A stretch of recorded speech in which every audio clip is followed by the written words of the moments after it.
మా పార్టీకి జగన్మోహన్ రెడ్డికి వెన్నుపోటు పొడిచి వెళ్ళిపోయిన సీనియర్ అని చెప్పుకునే కొలుసు పార్థసారథికి చంద్రబాబు నాయుడు కలిసి ఎవ్వరూ లేకుండా అంటే ఒక్కడే వెళ్ళి పచ్చ కండువా కూడా కప్పుకున్నట్టు మనకి తెలుస్తూ ఉంది. కానీ ఎవరికి చెప్పలేదు.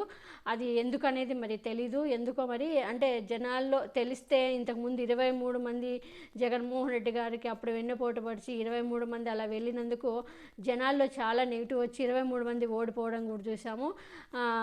అలాగా ఇప్పుడు నేను మళ్ళీ అంటే ఇప్పుడు మీడియా ముందుగా కండు వేసుకుంటే మళ్ళీ ప్రజల్లో వ్యతిరేకత వస్తుంది కాబట్టి అని ఇప్పుడు మాత్రం ఎవరికి తెలియకుండా కండు వేసుకొని నియోజకవర్గాల్లో తిరుగుతున్నట్టు తెలుస్తుంది.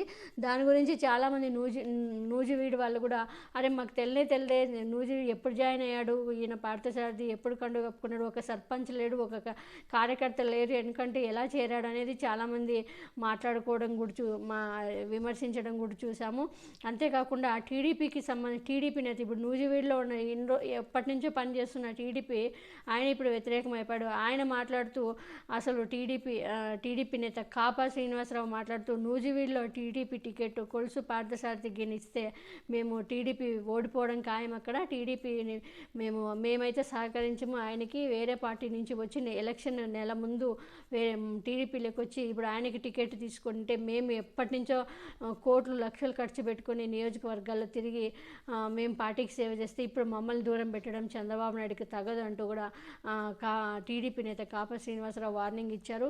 మీరు గుర్తుపెట్టుకోండి, ఆయనకి గిరి టికెట్ ఇస్తే ఆయన ఓడిపోవడం ఖాయం అంటూ కూడా వార్నింగ్ ఇచ్చాడు చంద్రబాబు నాయుడుకి. అందరూ నమస్కారం అండి. కొలుసు పార్థసారథి గారు టీడీపీలో జాయిన్ అయ్యారని చెప్పి నా ఫేస్బుక్ లో పోస్ట్ పెడితే కింద అందరూ వచ్చి అడుగుతున్నారు, ఏంటి అతను మీ వార్డు మెంబరా అని అడుగుతున్నారు. ఏంటి అబ్బాయి ఇలా అడుగుతున్నారని చెప్పి నాకు డౌట్ వచ్చింది. తీరా చూస్తే ఆయన ఒక్కడే వచ్చి జాయిన్ అయ్యాడు అనమాట వైసీపీ నుంచి టీడీపీలో. కనీసం వైసీపీ నుంచి టీడీపీలో జాయిన్ అయినప్పుడు 100 మందితోనో ఒక 500 మందితోనో ఒక ఎమ్మెల్యే క్యాండిడేట్ అయితే ఇంకా ఎక్కువ మందితోనో జాయిన్ అవ్వాలి. కానీ ఒక్కడే వచ్చి జాయిన్ అయ్యాడు. ఎనమల కనీసం వచ్చేటప్పుడు నలుగురిని తన వెంట తీసుకురాలేని వ్యక్తి కూడా ఎమ్మెల్యే అభ్యర్థి అనమాట టీడీపీలో.